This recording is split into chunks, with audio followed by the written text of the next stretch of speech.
আমরা রাস্তায় ঢুকে গেলাম, এখন হাটের ভিতরে ঢুকবো। আমরা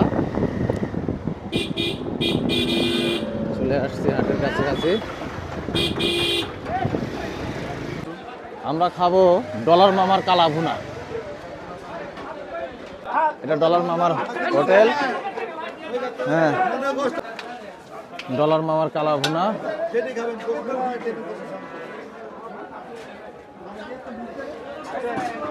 এখানে কি কি পাওয়া যায়? শুধু কি গরুরই? মোষ নাই? মোষ আছে। এখানে মোষের কালা ভুনা আছে, গরুরও কালা ভুনা আছে। এই যে ডলার মামার কালা ভুনা খেতে চলে আসছে অরণখোলা গরুহাটে। এই দেখেন কালা ভুনা। সবাইকে একটু একটু দেখাও।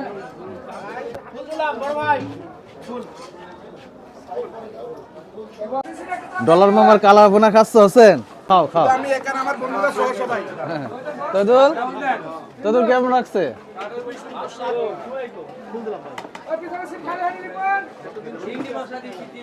বল বল, কথা বল।